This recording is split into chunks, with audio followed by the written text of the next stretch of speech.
As Marvel fans are getting excited for Spider-Man's big homecoming, they can also set their sights to the future with the release of another Spidey-inspired movie. We're of course talking about the highly anticipated Venom movie. It's been made over at Sony, so it won't be bound by the MCU, nor will it be subject to light-hearted and adventure-filled style that those films do so well. So we're going to dive in and talk about just what we'd like to see in the upcoming film from our not-so-friendly neighborhood Venom. But before you get too comfortable, why not hit that subscribe button and give us a like? You'll get more awesome videos like this every day delivered straight to your homepage. Sounds fair. Horror. The Marvel Cinematic Universe films all have been pretty light and accessible films, fun for the whole family. Dance off, bro. Me and you. The most complex among them would of course be Captain America: The Winter Soldier, which decided to fuse political espionage into its narrative, ultimately creating a unique and powerful film. Venom won't be part of the MCU, he'll be staying over at Sony, but perhaps they should take a lesson from Cap and Marvel and start to infuse different genres into their comic book tales. When it comes to Venom, only one subgenre would make sense: horror. Now we're not talking like Friday the 13th horror here, as cool as that would be, but rather take the tone, lighting, and visual cues that are staples of the genre and infuse them into the Venom film. Embrace the darkness and make the whole thing feel really sinister. There are plenty of PG-13 horror movies out there, some of them are actually pretty good and scary, so there's no reason to think why a Venom film couldn't make use of some horror film techniques to enhance the overall film. After all, Venom has to stand out from the rest of the comic book movies out there, and making things a bit scarier might just be the best thing they can do. At the end of the day, Venom isn't exactly cute and cuddly. Oh my god. Beyond the PG-13 rating. This one's a bit of a stretch, but bear with me. Marvel Studios head Kevin Feige recently stated that the MCU will never produce an R-rated movie. This makes complete sense considering the tone and style already established in the earlier phases, but Venom doesn't live at Marvel Studios, so why not experiment a bit? Fans have been floored at the success of Fox's Deadpool and Logan films, both which decided to go beyond the PG-13 rating and become some of the most lucrative comic book films to date. When considering profit versus budget, the films were also praised for being so different than their competitors, offering up a more mature story and humor, violence, and visual style that didn't feel desaturated with CGI. With this in mind, would it not be worth considering having the Venom film R-rated? You got me in a box here. Let's be honest here, Venom is not sunshine and rainbows, and to do the character justice, some lines may need to be crossed in order to make the fans happy. In order to do this, PG-13 might not be enough. If this is the case though, the filmmakers can truly dive into the horror genre and make the film a psychological comic book thriller, something that has never been done before and would certainly stand out from the rest. Since the Venom symbiote is an alien, the film could possibly draw inspiration from the Alien franchise, including the 2017 version Alien Covenant. The film could also draw inspiration from crime thrillers and detective stories. What better way is there to live? Be a relatively standalone movie. Comic book fans love their cinematic universe. In fact, studio executives seem to love it more. It seems everything is starting to follow Marvel Studios' approach and linking all their films into one cohesive universe. We have to stand together. The problem with this, as we've all come to learn, is that films sometimes spend too much time setting up the future and not the story at hand. Case in point, the subplots in Avengers: Age of Ultron and Amazing Spider-Man 2. Guardians of the Galaxy does a good job at standing on its own, with minimal references to the MCU, and Volume 2 further removing itself from that equation. Deadpool and Logan also did this. They were films onto themselves, and Venom would profit greatly by being his own man. Sure, the movie would reference Spider-Man, it has to. You can't have one without the other. But the film should stay away from setting up a whole bunch of other stories that take away from the present tale. If the filmmakers want to set things up for the future, having it done organically, instead of blatant B-plot scenes that solely exist to focus on setting up said future, is the way to go. Another option would be to have any future issues be involved with the main story. So if Flash Thompson is to become the next Venom after Eddie Brock, for example, have Flash in the movie and develop his character instead of shoehorning him in. Take on a freaking army! Other symbiotes. On the topic of other Venoms, the film may want to consider using other symbiotes in the film. We know that Eddie Brock's Venom isn't the only Venom, nor is he the only person to be host of a symbiote agent. Aside from a certain well-known criminal, there are a few other creatures in the Marvel universe that can be integrated into the plot. These include Scream, Lasher, Phage, Riot, and Agony. Oh, and don't forget Toxin. It'd be very interesting to get the family together and explore not only the origin origin of the species at large, but how they affect their hosts in different ways, and how the host affects a symbiote. It would tie nicely into the proposed psychological aspects of the film. The other symbiotes couldn't handle a movie on their own. They'd either be uninteresting or too unknown for people to care, but join them with the extremely popular Venom character, and we have the foundations for some interesting character dynamics. The question, though, is the extended family would be seen as villains or anti-heroes. Joining with Venom remains to be seen, but it's definitely something that Sony should consider using at some point or another. This could also prove the Venom movie with enough wacky personality to save the film from being too dark or dour, which may be something to bear in mind. It's just a new suit. Original design. Venom is one of the most iconic characters in comic book history. Even non-fans will surely be able to recognize his black and white design thanks to his immense popularity in the comic books. The large form coupled with the white spider symbol over the black suit and the menacing face have all become staples of Venom's design. They tried to bring this image to life in Sam Raimi's Spider-Man 3, but it didn't work. Like, at all.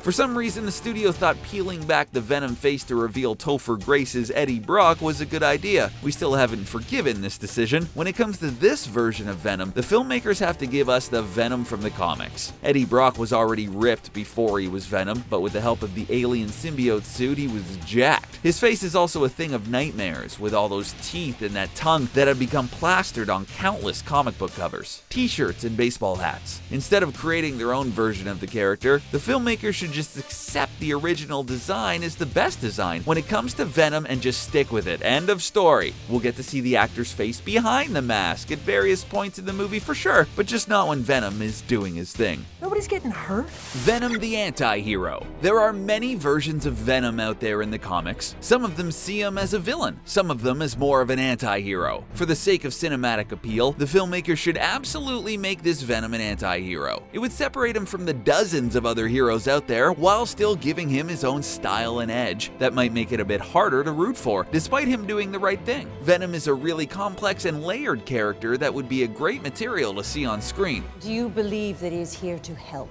He's got an unhealthy obsession with fighting Spider-Man, but he's also smart and brave enough to save innocents when duty calls for such actions. Venom sometimes has to team up with our favorite web-slinger, but that alliance is usually temporary. Eddie Brock, the man underneath the symbiote, blames Spider-Man for many of his problems and the poor decisions he's made in his life, including being drawn to the symbiote in the first place, so he does slip back into revenge mode against Parker from time to time. But compared to the Spider-Man's other villains and other symbiotes, Venom is pretty much a saint. At least he isn't trying to eat people like Mac Gargan, another person to later play host to the suit. So while the movie should make us root for Venom, it should also make us question why we are rooting for him, and perhaps make us feel bad for doing it. He's a ghost story.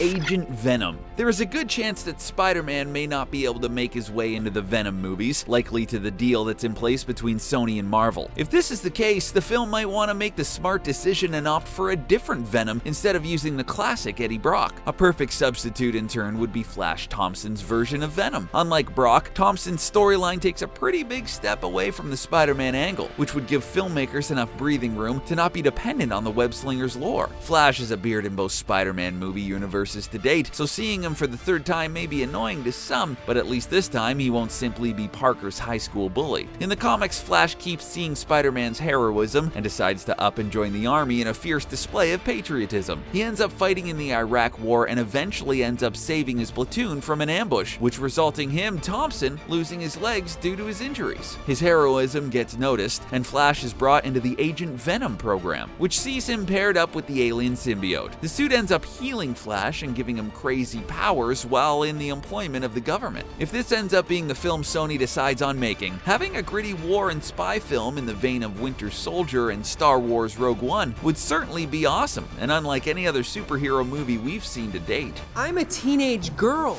A more grown-up story. As we mentioned before, the MCU films are pretty family-friendly overall. You are so cute. Sure, they have violence in it, but it's always cut and filmed in such a way it's essentially a live-action cartoon. The story also reflects this, with the magical worlds of Strange, the Guardians, and Thor, coupled with the humoristic nature of Iron Man. Cap is the only one that's gotten serious so far with the Winter Soldier and Civil War, but it's not gone to the same lengths of maturity as, say, Logan. Considering Venom's backstory and characteristics, it should be essential to separate his storytelling techniques from that of Spider-Man's in 2017's Homecoming. Otherwise, the films may end up being color-swap duplicates of each other. Venom has to stand on his own 2 feet, and how the filmmakers decide to tell that story will help differentiate him from the rest of the pack. Instead of a fun, light-hearted action adventure, Venom should be more serious and perhaps even slower and methodical. We've seen 3 different Spider-Mans on the big screen now and are very familiar with the character. Now, let's give the same audience some context when it comes to the new web-slinger on the block. I'm the new guy. Eddie Brock. The definite and classic Venom character is often linked to the first person ever to play host to the alien suit. We are, of course, referring to Eddie Brock, Peter Parker's rival at a competing newspaper company. After a string of bad decisions, Brock is ultimately fired and tumbles down the rabbit hole, losing everything in the process, including his marriage. Marred by depression and rage, Brock begins to formulate a plan to get his revenge against those responsible for his current state of being, including Spider-Man. If by some miracle, Spider-Man and Eddie Brock get to cross paths again on film, then the filmmaker should waste no time and get to work on writing the definitive Eddie Brock for the big screen. The version we saw of Eddie in Sam Raimi's Spider-Man 3 was a poor depiction of the character, more of a whiny jerk than a tragic hero who is hard to care for. So hopefully this time Brock can be made to be more akin to his comic book origins. This is not going to end well for me. This is not going to end well for you, no.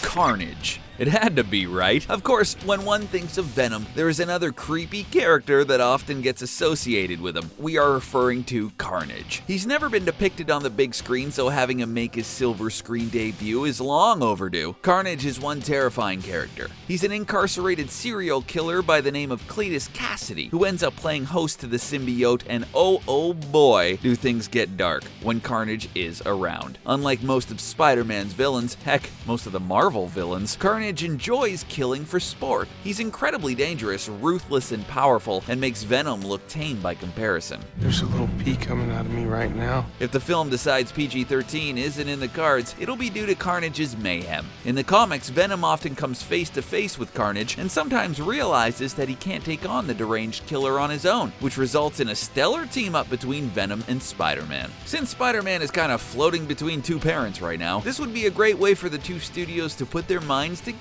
and team up to give fans the Venom and Spider-Man movie they've always dreamed of. Yeah, I'm not. Well, there you have it, folks. We're super amped for the Venom movie and hope you are too. What do you hope to see once the black and white web crawler makes his debut to the big screen? Do you hope the film is more like Logan and Deadpool, or more like Spider-Man Homecoming? Should Venom be Flash or Eddie? Let us know in the comments below, and don't forget to hit the subscribe button to stay up to date with CBR for more geektacular videos like this one on the daily.